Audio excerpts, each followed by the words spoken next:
And we'll just wait for that to go live. If you are joining us on Zoom, very good morning, good afternoon.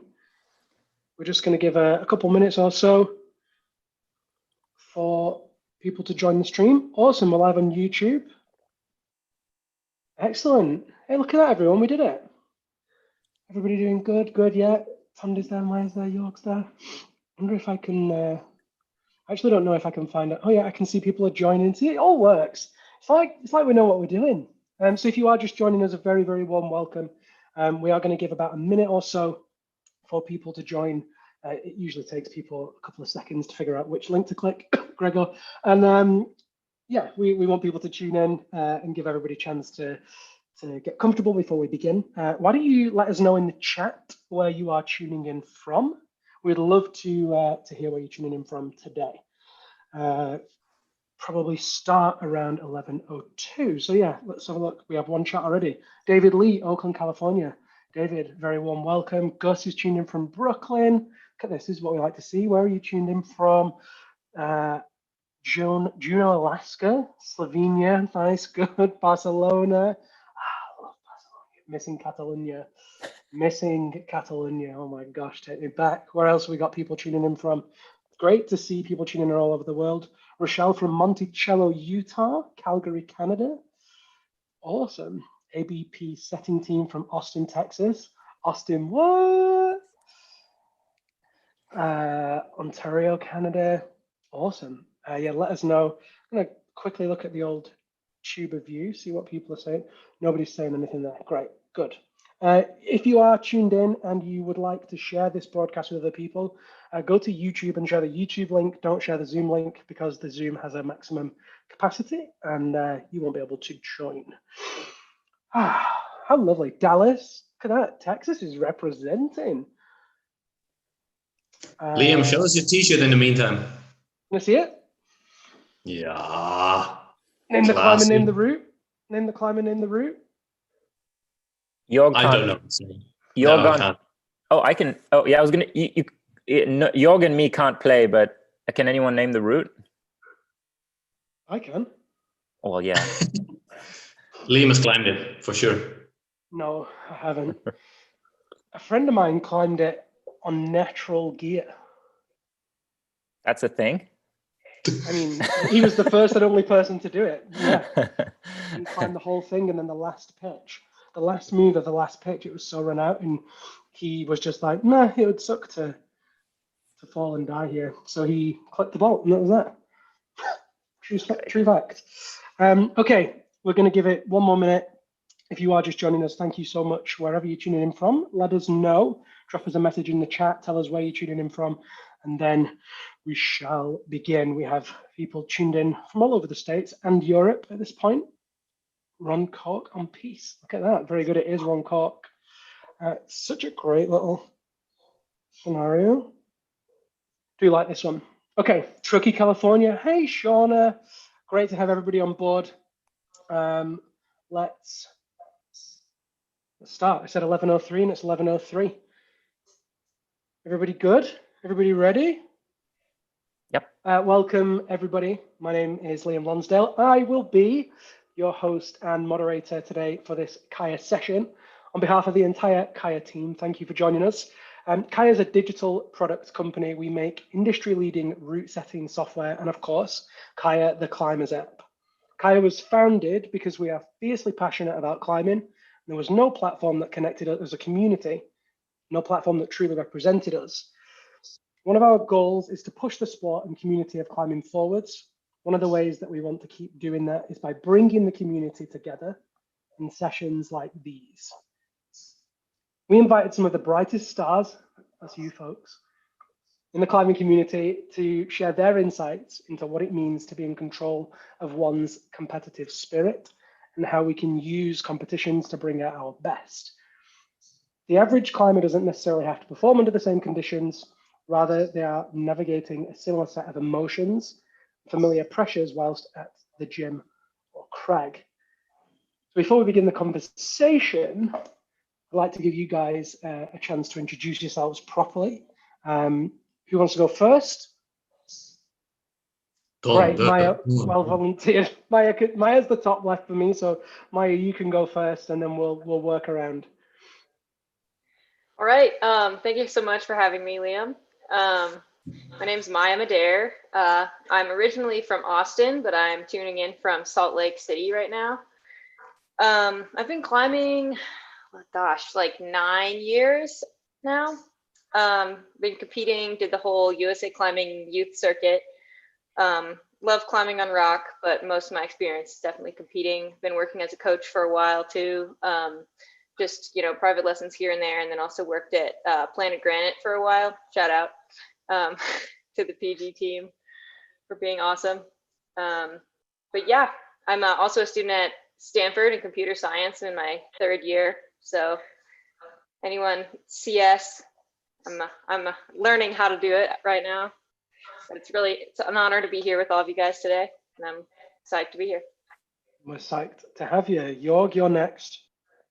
All right, I'm Jorg Verhoeven. I'm joining in from Innsbruck, Austria, where I've been living for 20 plus years or something. I'm originally Dutch, but I decided that flat ground is not my ground. I have been climbing competitions for way too long, a lot of people say. I think I've done about 150 international competitions. I kind of stopped counting. And I think I've been climbing for over 25 years, so it's an awful long time. These days, I stopped competing about 3 years ago. And these days I'm still climbing. Surprise. Tonde, you're up. Oh, you're also muted. My name is Tonde Katiyo. I am a route setter. I have set for competitions, nationals all over the world. And I've set for about 10 World Cups and 1 World Championship. And I've been climbing for 30 years or so. And the secret's out now. I also coach a few people on a very select basis. So yeah, I hope I can contribute some ideas today. Awesome, thank you. Stoked to have you here. Mercedes, you're up. Hey everybody, my name is Mercedes Pollmeier. I am currently in Seattle. I've been here for about 9 years or so. I've worked with Tonde at Seattle Bouldering Projects. My competitive background, I was actually an amateur pro tennis player for a very long time, and then switched to I was a professional climber for a couple of years. I climbed at the nationals several years in a row. Now I'm primarily a coach because I want to help others realize their potential. I've written a couple books. I have a nutrition book called Peak Nutrition, and I have another book, Simple Strength, that I wrote many years ago on body weight training for outdoor athletes. So I'm really stoked to have this conversation with all y'all. Thanks for letting me be here. Thank you for joining us. Great, that's it. We're done. Just a joke. Gregor, could you introduce yourself, please? Hi, everyone. My name is Gregor Vezonik. I'm currently getting ready for the curfew in Slovenia. I am 25 years old, and I've been climbing for 23 years, probably, for 22. I don't know. Wow. Yeah, I started climbing when I was a kid. Both of my parents are climbers. Right now, I'm a World Cup competitor. I compete in bouldering, but I'm also a coach and a route setter. Awesome. Great. What a lineup. So excited to have you all here. Thank you for those introductions.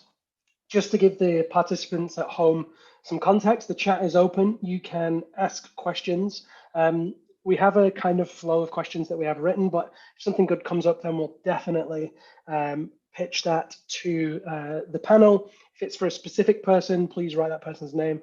Otherwise, just send it to everybody. My first question is a direct question to Maya, and I invite everybody to give your own opinions. Maya, do you believe that a competitive mindset is something that's inherent in a person? Or is it something that can be learned or taught? Man, that takes some expertise to answer. I would say that I don't have a a definitive answer that I'm sure about. I think it's a combination of the two. There's definitely potential for anyone who wants to be good at competing, I think. I think that if you want it bad enough, like there's no such thing as being born like without the ability to compete.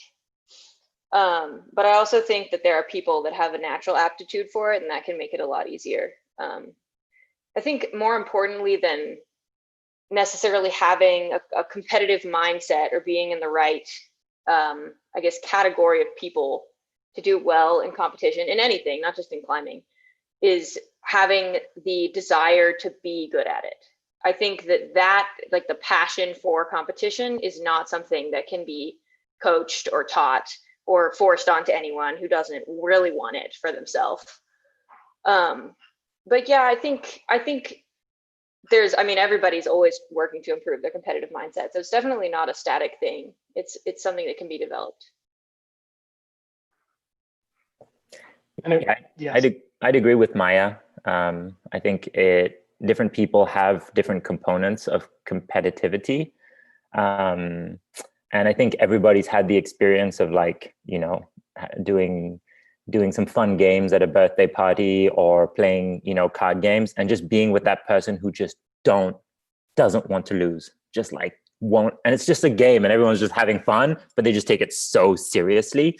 So some people have that streak where winning is just like more important than anything.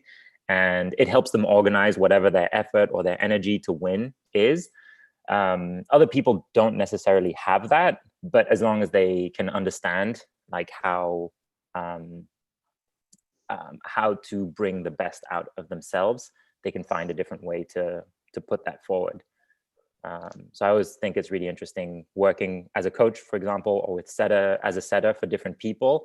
You can see how different people approach it, and yeah, it makes it it makes competitions really interesting because people are really different in how they are going to approach their desire to win, I guess, or express it. Anyway. I think at a regular World Cup, my experience is that 4 out of 5 people have that mentality that they cannot lose in card games. So it's we found out pretty quickly that playing card games in ISO is not a good thing.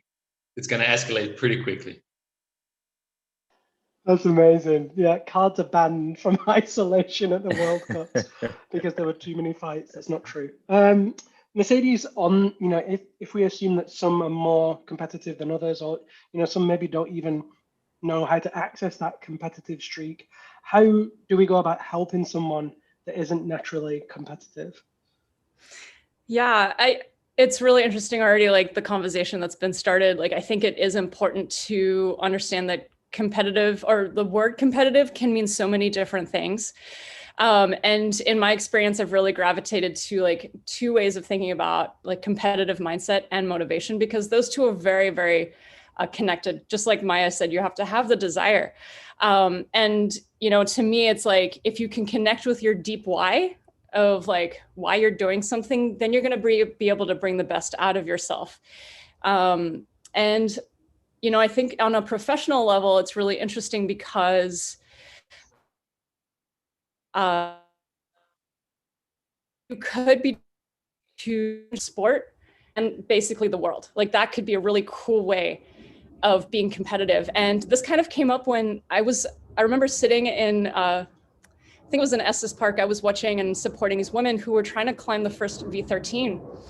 And they weren't just doing it for themselves. It wasn't like, I want to be the first woman.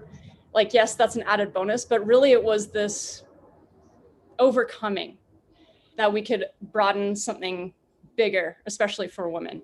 So I think that's like one, not everyone will have that same motivation. So the other motivation that we can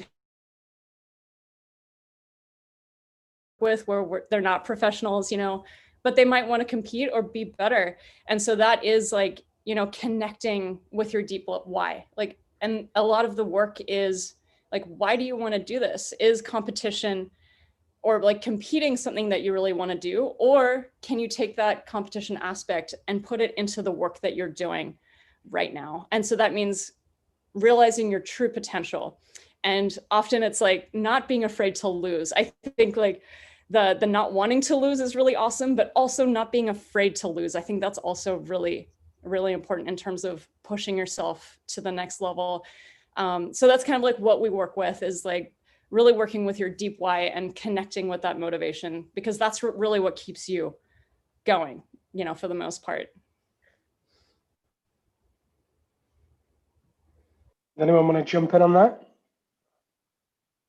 That was very deep. That was so complete. It all, was, all right? bases covered. Cool. Well, I think we can end the podcast. Liam, finish it. That was enough. That was amazing. Pardon me. Gregor, this one's for you, buddy. The poster for this event is a somewhat emotional you, expressing, you know, I guess your happiness after winning your first World Cup back in Munich. How do you handle your emotions during a competition environment? Do you switch them off, or do you use them?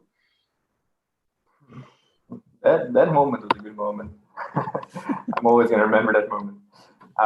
Yeah, I think I use the emotions, but it's the different emotions that I use, like for different types of climbing. You know, because if you can't go, you know, like super psyched, super pumped. You can't do a sled if you're like feeling like that. Like you have to be calm. So I think, like for me, if I have a good competition, I find the balance between the emotions, like for it to fit the certain type of a boulder. So yeah, I definitely use my emotions for competitions. Anybody else want to come in on that? I feel like everybody could have something to say on this one. It's kind of funny because I thought the photo, is that the photo where he's like lying on the mattress, like he's like this. Yeah. So I thought he it was one of these moments where, you know, he like completely failed on a boulder and he knew he should have done it, but he didn't do it. I didn't really realize it was that because he had won. So this also kind of shows how close they are together. You know, like winning and losing. Sometimes it's just, you know, a slight, you know, a bit of chance or just a bit of bad streak, and it's kind of funny that these things are so close together. Right. I also kind of would like to offer a different perspective on that, because I think like a lot of people, like Gregor said, like using the emotions is obviously very effective for some people, but personally I think that the more I can turn them off and ignore them during competition, the better it serves me. I think especially like I tend to get, you know, nervous or frustrated primarily in competitions, and if I can, you know, keep that at bay, it's going to be more beneficial to me. Like being nervous doesn't really, it's not motivating for me. So if I can stay more calm, it helps me more than, you know, fueling whatever emotions I'm feeling leading up to the competition. But that being said, like there's a certain amount of stoke that I obviously want to have. But I just wanted to, you know, offer that it depends on the person. So not necessarily, like not everybody has to, you know, be really in it emotionally to do well. I think some people can be like very cool and calm, and that can be helpful too. Yeah, I really agree with that. I think everybody has its own way of handling pressure and emotions and everything that comes with competing, being under pressure. And like I know some examples. Take Sean McCall for example. He always told me that he needs to be nervous, like really, really nervous, to be able to do well. And I know a ton of different cases where people, they completely fail under pressure.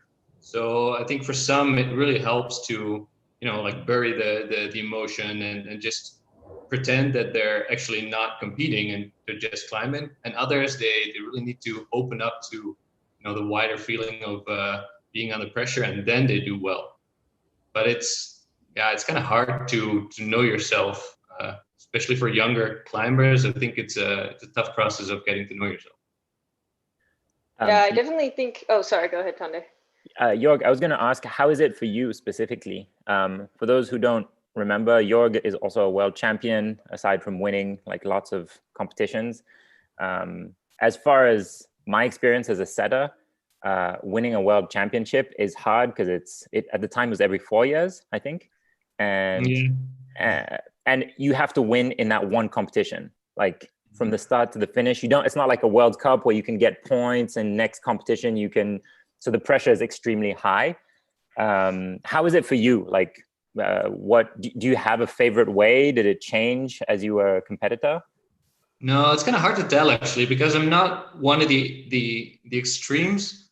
I kind of like found my way that works for me, and it's kind of hard to explain. Sometimes I kind of cheat myself, as I explained before, like to tell yourself like it's not, you're not here, there's not 15,000 people watching, you're just climbing your route, and it looks like a really nice route, so why not try it? And sometimes it's the complete opposite. I learned pretty early on that I climb well under pressure. Sometimes I climb better under pressure than without pressure, which is, I think, the main aspect of a competitive person. Yeah, it just comes naturally, and some people have that, some people don't, and everybody can get to a level where you can handle the pressure, you can climb well at the moment when you need to climb well. But as I said, like it's very different for everybody. Mm-hmm. Yeah. For me, it took me a long time to find it. That was for sure. It's really interesting to hear. One thing I can contribute is as a route setter, for sure, for me, the like emotional aspect of a particular circuit in a bouldering competition is something that I actively build. So just to give a small example, I'll think about which direction the circuit should run. Should we start on the right or the left if the organizers give me the freedom? And I'll think about how it would be to come out of ISO and start on this boulder or this boulder. How will it make you feel? How is it going to set you up for the rest of them? How is it going to be to sit in the chair when you can hear things behind you? All this emotional aspect it's part of the competition. And it's definitely like, it's not the only dial that I turn. I think that's kind of unfair, but it's one of them that is in the balance with difficulty, with pressure, with, and then we read the field and see how many strong climbers are in, how much of a competition is it going to be. And there are times when you can turn that emotional dial and make it just like something super nerve-wracking. And so it's part of the game, and how different people are able to deal with it is really interesting. That sounds so hardcore. I'm sorry, Jorg, what did you say? You always start with the slab. Well, that was a trend for a while, yeah. Because it works. It's hard coming out on a slab. Like just the thought that you might just be like, you know what, we're just gonna really upset everyone. Boulder one, let's give them something to think about here. Like, oh my gosh, guys, love that. Jorg, did you want to add something there? Yeah, I just saw a question coming up about like retired competition athletes. I think I wanted to ask this before, whether we're only strictly speaking about competitions, or whether, the competitive mindset is not really something that is limited to competition. I think it's in general about, there's a challenge or a performance that you want to, there's a goal that you want to reach, and you're working towards it. And this is something that climbers do when they're climbing in a competition, but on rock as well. So for me, it doesn't really, nothing has changed so much. Like I still have the goals that I set myself, the amount of challenges that they just come regularly sometimes. I want to reach them, and that's just the mindset that I have. Like I have the determination of trying to reach my goals. So whether that's a World Cup or climb a 9A, it doesn't really matter that much. Yeah, I'm still stressed. To answer your question, Jorg, we're not just talking about competitions, and it doesn't necessarily just have to be about climbing. Just how you all as competitors, as climbers, can use that approach. And for sure, it can be everyday life. I want to bring in the question that came in the open Q&A before we move on to the next open question. It says, following on from Mercedes' why approach, finding out what the why is for each climber, for each, person that's being coached, or whatever. What is your individual why? And that's to all of you. So what are your whys? Why do you compete? Why do you climb? You can have a moment to think about it. Go on, Tonde, you go. Well, this was something we decided to talk about. Unlike many people here, I discovered about myself that I'm not a competitor. Like, I'm not naturally competitive, and if anything, competitive environments, people trying to beat me, turns me off. And so I did compete as a youth climber, and it was a disaster. It was a total train wreck because I would always underperform. I would always have a terrible time. It was just like such a nightmare. And I ended up stopping. And for a long time, I thought, well, I'm just not a competitor. And I just like gave up on it, went climbing rocks. But like Jorg said, that desire to express or to improve or to pick challenges still exists. So what happened is I ended up wanting to on-site routes outside at a certain level. And because I was living in a city and to train on-site in particular, it was convenient to do competitions. I ended up competing again, but this time to practice for outside, just to do on-sites.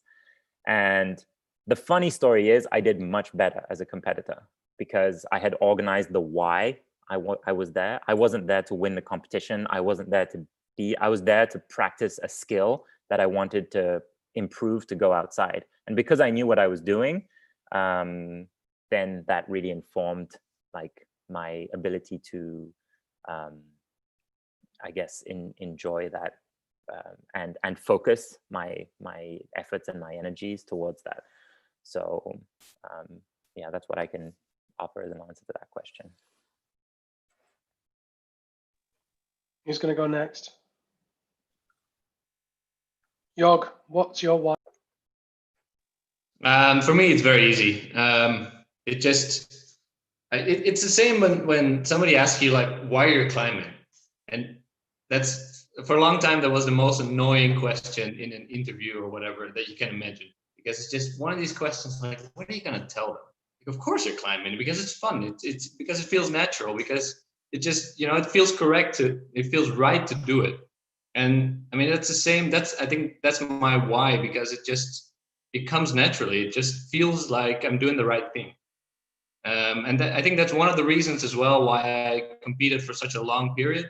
And I climbed World Cups for like 15 years, and my maximum was somewhere around the middle. So that means the last 3, 4, 5 years, I was doing crap. Like before I had won World Cups, and then all of a sudden I wasn't in semifinals. So everybody was asking me, why are you still competing? You suck. So, and I was always answering just simply because I like competing. I still enjoy it. Like, I like seeing all the guys. I like climbing these really great boulder problems. Not always. If Tonde sets, then they were kind of crappy. But I just enjoy the process. And eventually I got tired of it. And then I stopped doing it. And you switch to a different phase of your life. But for me, the why question was always the easiest. Yeah, I could definitely relate to that. It's just like, well, obviously I'm climbing, like, of course, I guess the reason I started climbing was just because I really love climbing, and that's the reason I still climb. But I also think there's like a certain element of addiction in there for me, like not so much in why I climb, because I think that climbing can take so many different forms that I'm like constantly stoked on, like, oh, I was bouldering for a while. Now I'm stoked on like outdoor sport climbing. And then maybe I'll go back to competition bouldering, like dabbled in speed climbing at one point during my youth comp career. But I think that like the feeling that you get from being in a competition and like really, trying hard, being under pressure and trying to perform, there's a lot of adrenaline involved. And there's nothing quite like it for me. In terms of just like excitement and adrenaline and like the ability to really let loose. And I think there's definitely something addictive about that. So like, even though, I have been tempted sometimes to be like, oh, competitions are frustrating. Like, I don't have the resources I need to train. Like, maybe I'll just go be an outdoor climber. But I keep coming back because, I remember like the glory of competition, and not necessarily like in the results or in the recognition at all. Just like the feeling of being out there on the floor competing, the lights, the crowd, the time limit, like the pressure it's very intoxicating. And I think, it's definitely worth acknowledging that once you've been there, it's hard to quit because of that. Okay. For me, like why am I climbing is super simple. Because I love it. I was a kid when I started. I fell in love with it immediately. And then I started competing, and like I don't think I was immediately drawn to competitions, but then I like sort of started doing better, and then I was like how far can this go? And then I reached the World Cup level, and like I remember watching these videos of like the World Cups back in the days, and I was always, oh, I want to be the guy standing on the podium. And yeah, that's like I just wanted to see how far I can go. And now when I go to a comp, I just like I want to win. So then that's also why I'm training. It's like I want to win. Yeah, and I think that's a key aspect. 100% of people who stand on a podium have that characteristic. They want to win. But I think it is also worth mentioning that the competition environment, because we're talking about like high-end competitions, World Cups and stuff like this. And there's a lot of competitions that are more friendly, that are more local, and that offer opportunities for different people to express different whys or different reasons in a way that is not necessarily like the desire to win. I compete occasionally these days, and I never do it to win. Like I know I go to a competition because I want to enjoy being on the other side of route setting. I want to feel those emotions that Maya was talking about, and that truthfully terrify me, but I'm still interested in. And every now and then I'm like, okay, I'll give it a try. And I'm like, whoa, this sucks. These boulders are hard. And so I think, and the thing that I definitely took from my climbing experience, even the comps that I didn't like, is that it taught me a lot. It teaches you about your climbing mistakes, about taking decisions, about your pacing, about technique and things like this. And it's unforgiving, which when we train indoors, it's easy to like, oh, skip a rep or not do an extra thing. In a competition, it's like, that's it. You fall at the first hole, you're done. That's it, it's over. And that strictness, I think, is also useful in just helping you be more focused at times in just the quality of your climbing. And so I always encourage people, if there's like a friendly competition at their gym, just go. It doesn't have to be to win. Go and challenge yourself, find whatever is like, gonna push you. And if I do a competition today, it's because it makes my climbing better. I know, like, even if I don't enjoy it, even if it puts me under pressure, even if it gives me these weird, like, not so easy emotions to deal with, like comparing myself with other people or seeing myself fail next to people who've been climbing for 4 years when I've been climbing for 30 years. Well, that's the nature of climbing. That's the reality of it. And I think it's healthy sometimes to experience those situations.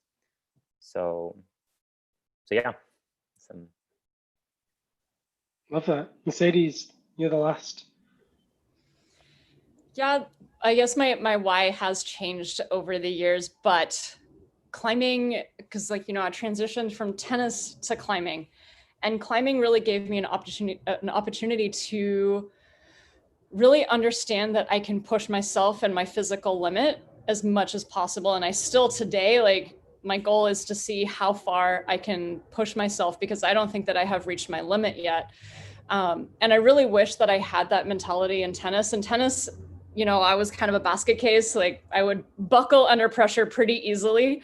And it's like such a different atmosphere. You're competing directly against another person. So there's like so much going on there. And when I competed in my first national, I think I was like 25. I remember like I was like, it was my first route. I was like kind of freaking out. And Chelsea Rude was next to me on the next climb. And she like looked over at me. She's like, Mercedes, you're going to do totally fine. I'm like, this is climbing competition. This is amazing. Like I've never had that experience in tennis. So what was really cool is that climbing gave me a new perspective on competition. And it definitely focused me more inward than outward. So like, yeah, still today, I kind of like focus more on that and myself, like how far can I push myself? And that's really what motivates me even today. I think that is the nice, whoa, Liam, somebody in your background. I think that is the nice part about our sport, that it's not a direct competition between two persons. And you're mainly battling against yourself. And I've always seen, as soon as people start competing against other people, then they fail. And only if they're truly, like, if they don't care about the other climbers and they only climb against themselves and the route, then that's the way forward. My dad used to say, tried to calm me down before competitions. He would say, remember, you're not competing against other people. It's just everybody versus gravity. Love that. That's a t-shirt. Someone print that immediately. Everybody versus gravity. Come on, that's amazing. At the North Face, that's you. Do it. Kaya merch, what are you talking about? There's a great question come in here, and it kind of bridges another question that I had. So I'm going to do this one that Ben sent in, and then I'm going to follow it up with one that I have prepared. But as a coach, and I think we can all talk to this, you know, whether you are actually a coach or not, what are some ways we can help athletes develop strong, positive, competitive mindsets? And likewise, how can we avoid fostering negative ones? Well, I think Mercedes kind of killed it on this topic already, so it's hard to not cite her. But I think helping, we tend to work with a team of athletes, but at the end of the day, individually, each person has to find their why in why they are competing. And helping them identify that, helping especially like younger and youth athletes who are personalities who are developing when athletes are, you know, either children or young adolescents or young adults. You're figuring out who you are and figuring out how you want to express yourself. And so in the coaching, I think trying to help them figure out, some people are going to need that very like almost aggressive, I need a point to focus all my energy on. And others, you're going to need something a bit more dappled and a little bit more diffuse so that they can basically be in a position to express the best climbing that they have. So yeah, but I'm just paraphrasing Mercedes, so I should maybe just let her talk instead.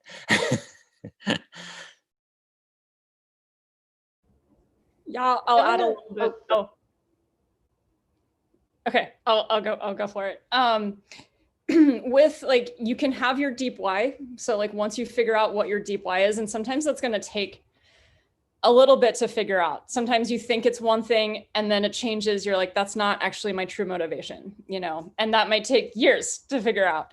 But as you're training athletes, and especially if they're kind of new to competition, it might be really helpful to understand, have them understand their own behaviors. So like, if something comes up for them and then like they fall or whatever, and there's like this emotional reaction, it's really important, I think, to like coach in that moment, like that emotional reaction. And that can often help develop a better competitive mindset, so that that person can connect better with their deep why when they're evaluating their emotions, and also like their internal conversation with themselves. Like that's also something that you need to help cultivate.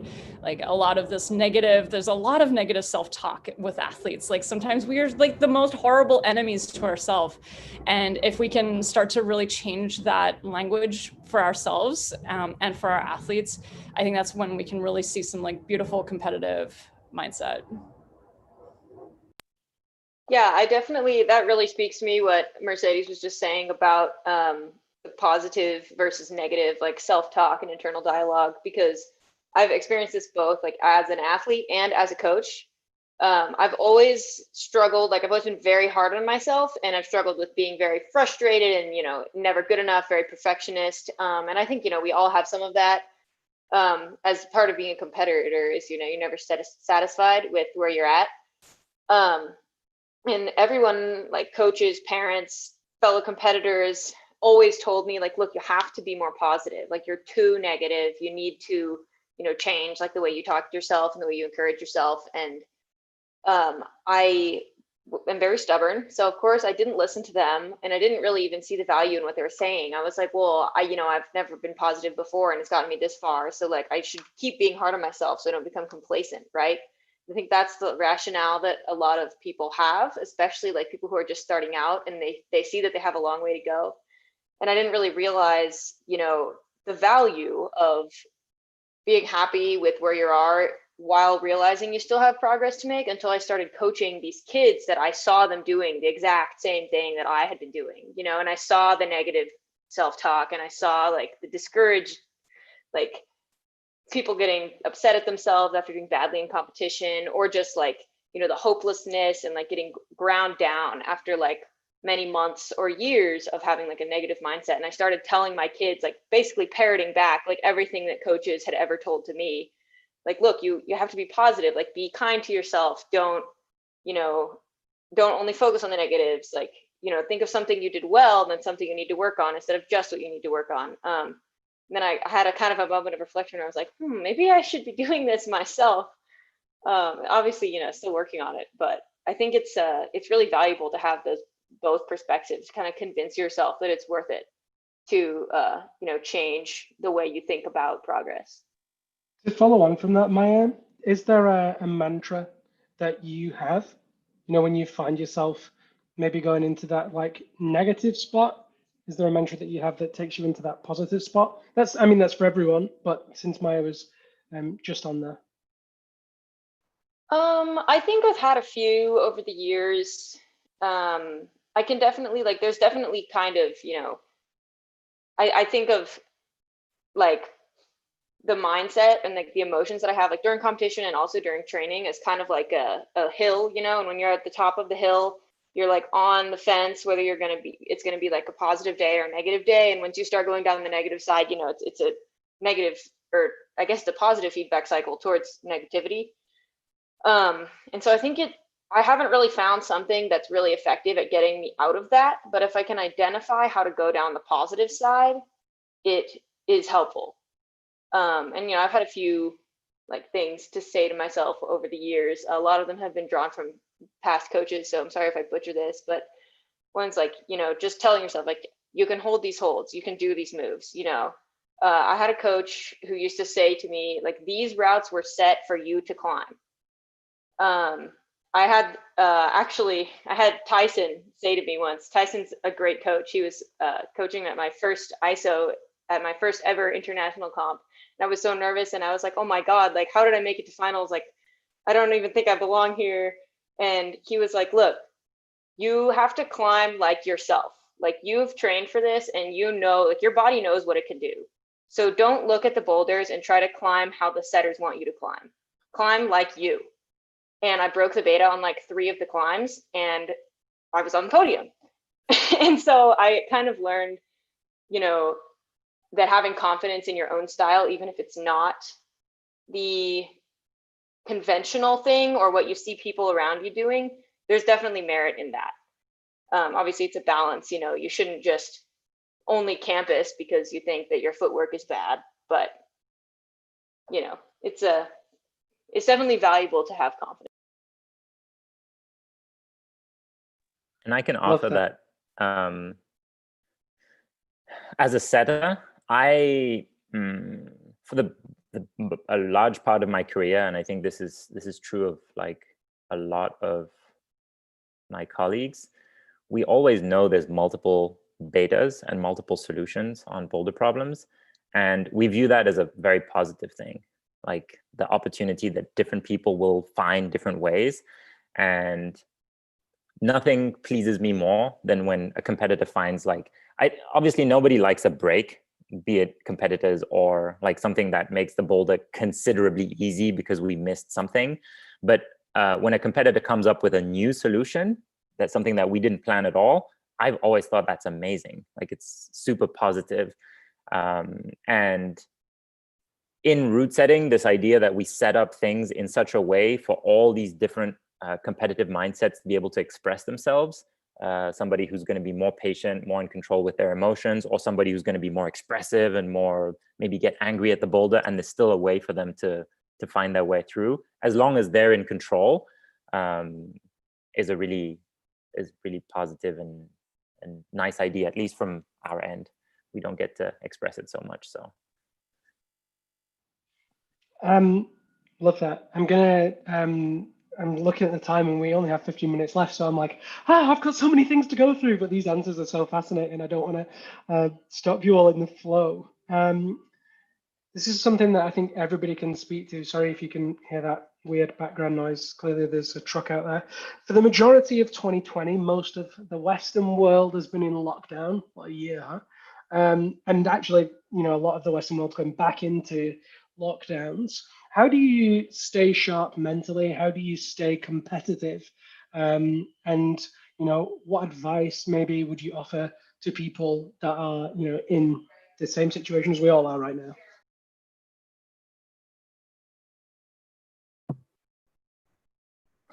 I think for me, like during the lockdown, it was just like the matter of setting a goal.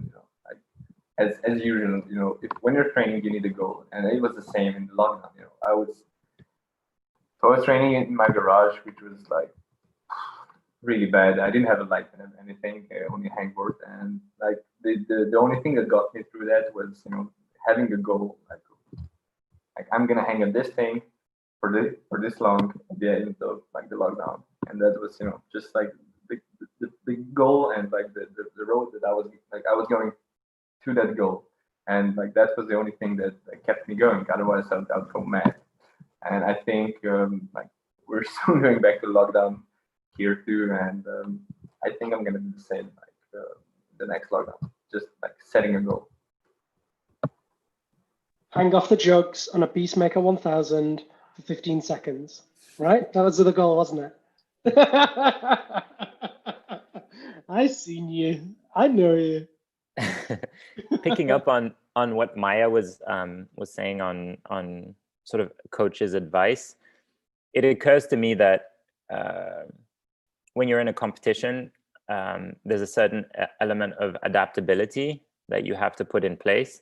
One of the characteristics of competitions is you don't get to climb when you want to. So you like the conditions are kind of out of your control. And especially international comps, you travel, you have jet lag, you didn't sleep well, all these things. And then you have to compete at this time. Basically, your name's on a list. At this time, you're going to climb. And if that doesn't suit you, well, it's, you just have to do your best in that situation. And I think that kind of sums it up for me. We have to adapt to what it is, not give up on dreams, not overtrain, not go crazy with absurd things, but understand how the external environment affects us right now and output the best that we can. So I guess that's my take on it.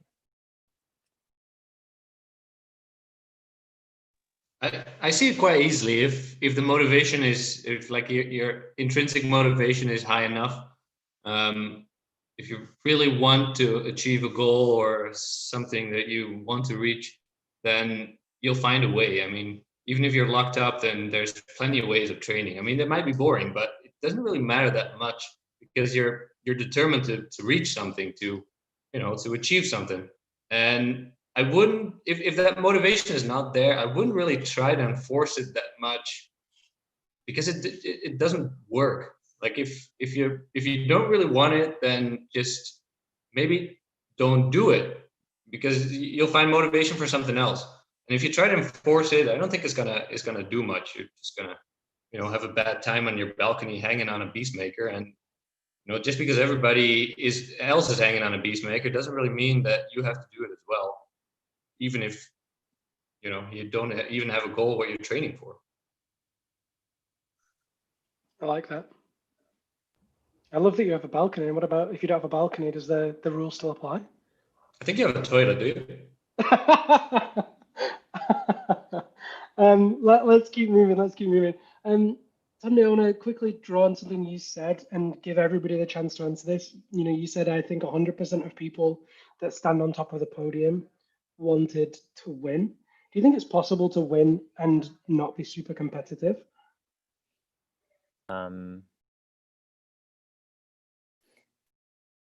Yes, I do.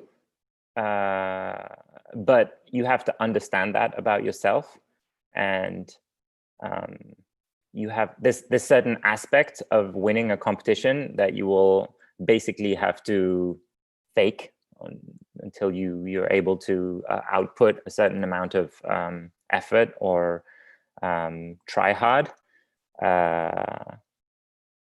It's rare. It's uncommon. It's a nice idea, and one I've talked about a lot with some athletes that I've worked with. The idea that winning is just a consequence of very focused, high quality work on trying to be the best climber that you can. And so because you're focused on just trying to be the best climber, a secondary output is because you got it exactly right. Well, one of the consequences is you win. It's a nice idea. I have trouble buying into it because I believe in the power of desire a lot. And I think I've seen a lot more examples of people climbing really badly, but wanting it badly enough and winning anyway than the other way around. So it's a nice academic idea, but I think it's really important to have. And in a way, it's about connecting with those emotions, and human emotions, I think, are a key ingredient to winning. So maybe not for everyone, it's like the desire to win, but there has to be a really strong desire for something. So I feel like that's really true of sport climbing and outdoor climbing in general. It's way easier to imagine, that concept of like just trying hard enough that you get to the top.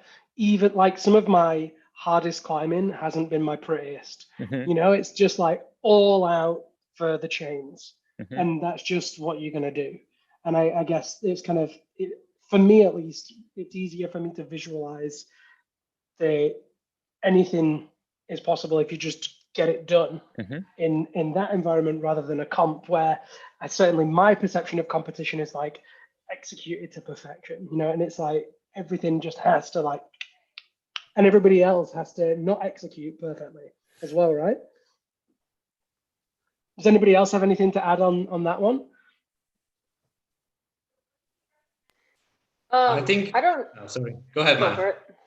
I'm not sure if this is necessarily the same thing as not wanting to win, and I think it's a distinction. But I've noticed that I personally, and I think a lot of people, do better when they perceive themselves to be the underdog.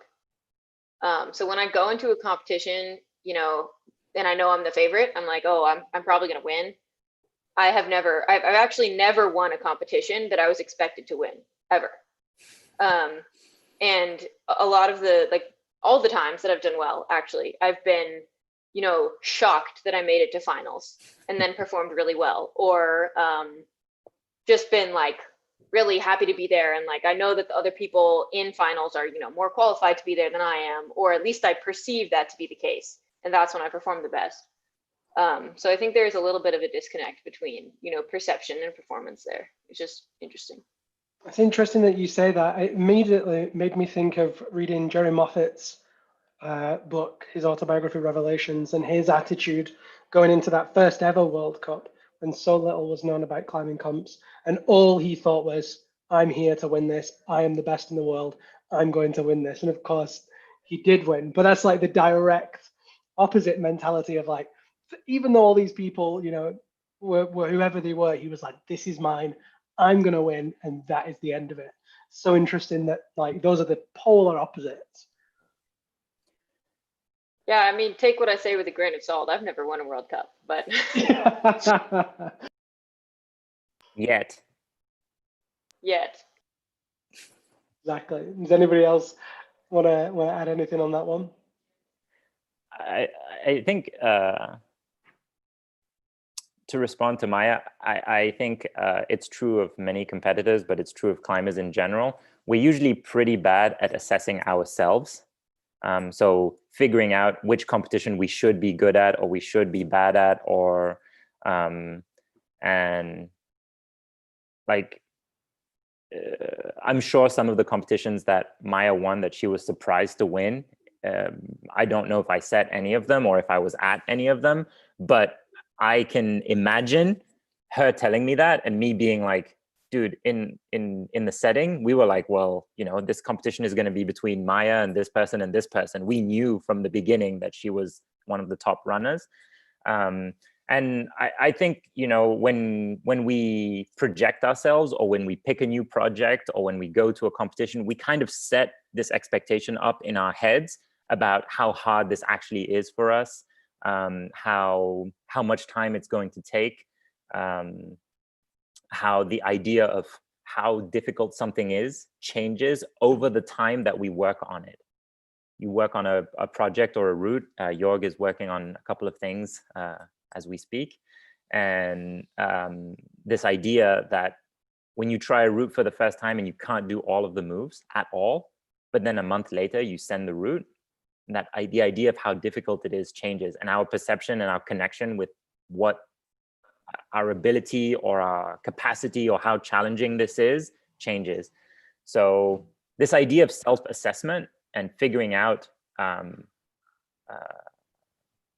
is this hard for me? Is this challenging for me?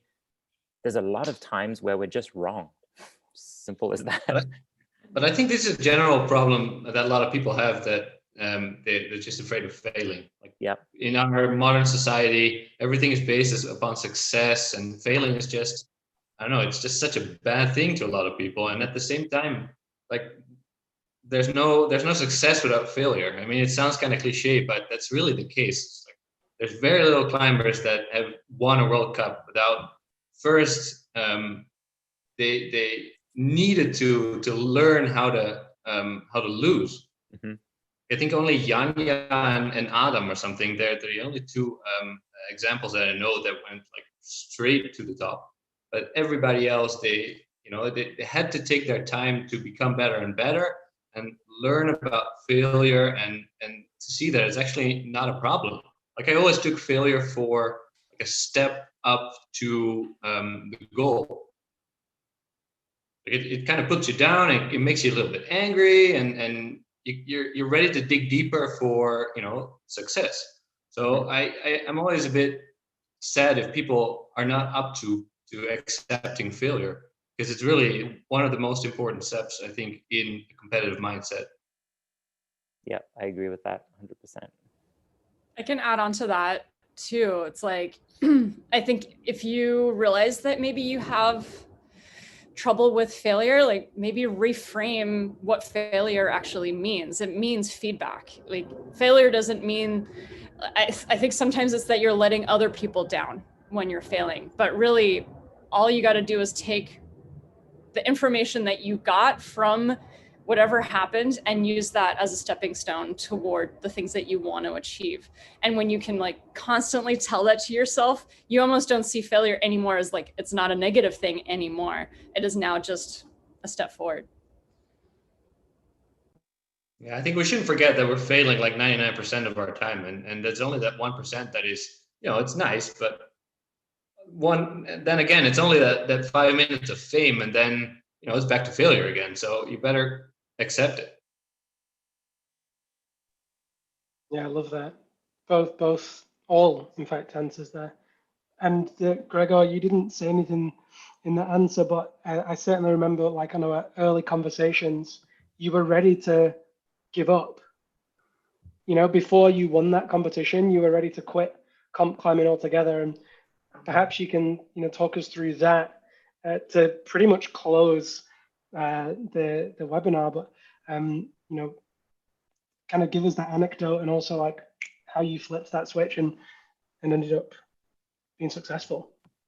Yeah, so like I wanted to, I gave myself one more season to, kind of, like, I said, okay, let's take one more season and see if I can like get to the next step. And if I don't get to the next step, I'm gonna like stop competing. Yeah, and then I luckily I made not luckily I made semifinals because I trained hard enough, and that was kind of the click for me. You know, like I can take this further. And like when I started getting better, I was starting like in the qualities. I would start earlier, and like the one thing that I learned that was like different from like my previous years was that in qualifications, like I thought the best guys are just like cruising the boulders, you know, like they come, they flash, and they leave. But what I realized later when I started, you know, like in the beginning of the competition, when everyone, like the best of the climbers were climbing, I saw everyone fighting super hard. I was like, oh, so this is hard for everyone? And it's just like that click for me. It's like you just have to fight harder, like leave everything on the wall, like you have to refuse to fall. And like that's we were talking about like having failure as a feedback in the World Cup. Like in my previous years when I wasn't that successful yet, if I failed, I'd be like, I'm not good enough yet. I'm gonna have to train more.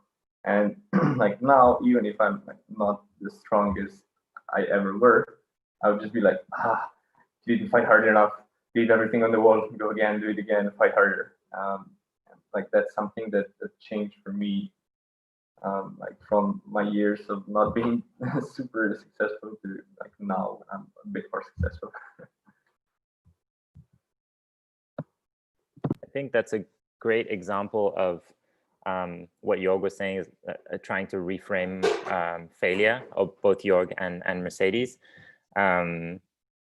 Is that in any climbing situation, including just like climbing a boulder and coming off the wall and asking why, not just like looking at like, oh, I didn't do it. And we tend to just stop at that. I didn't get the ranking. I didn't do the boulder. But that's the least interesting piece of information. The more interesting one is, why did I fall? And if you can answer that question, it's like, well, I didn't try hard enough, or I didn't put my foot in the right place, or I didn't, you know, if you can answer that question, then it becomes constructive and it becomes a positive feedback loop. And I think it is cultural. Like Jorg was saying, the Western world, we have failure is just considered bad and success is good. And it's interesting how often both of those things can be incorrect. So yeah, I think that's, hopefully people can change that and enjoy competitions in their own way, find their way to get something out of it, because I think they're really rich environments that always have something for people who want to progress. There's always things to learn in maybe in their purest form in competitions. So good. Guys, we are ever so slightly over time, and I honestly have more questions. I could go on. It's absolutely fascinating to hear you all, you know, just to hear all of your opinions and thoughts and kind of knowledge about this massive, massive issue. I'm sure everybody at home agrees as well. Maya, Jorg, Mercedes, Tonde, Gregor, thank you so much for joining us here on the Kaya Sessions, the Competitive Mindset webinar. Thank you to everybody that's tuned in. It's been an absolute pleasure. Thank you for everybody that submitted questions and comments. If you found this interesting, it will be available on YouTube as a replay imminently, as long as it takes to download to my laptop and for me to re-upload it. Do have a look at Kaya, the climbing app. If you search any of the app stores, whether it's Google or Android, you can find it. Just search Kaya Climbing. If you do use Kaya and you enjoy it, make sure you leave a 5-star review. We also have a bunch of content coming. Interview with Maya went live from earlier this week on the Kaya website. Click on the little tab Sessions. There's going to be lots more Instagram content coming. We've got area spotlights. We've got route setter spotlights. All sorts of interesting things coming to Kaya. So please stick with us and do follow along and do engage. We'd love to hear from you. So for Jorg's gone, he's like, that Lonsdale, I'm not interested. To be fair, it's what, 10, 9? 9. I moved to the chat, sorry. It's all right. I'm only joking. It's getting for bedtime for Jorg. Thank you again, everybody, for joining us. Is there anything you'd like to finish up saying, one quick closing statement, or are we peacing out? Go for it. Vote. Yes. Better believe it. Yeah, wherever you are in the world, but especially if you live in the US, vote. November the 3rd, folks. Vote early, make your plan, get out there, vote. It's as important, it's the most important. That's it, just vote. At Kaya Climbing on Instagram, Kaya Climbing on YouTube, kayaclimb.com. That's it. Thank you so much again. Big hugs. Thank you so much for having us. And looking forward to seeing some people competing again soon. Let's get that season back on the road. Hot diggity. Thanks so much, folks. Thank you. Bye.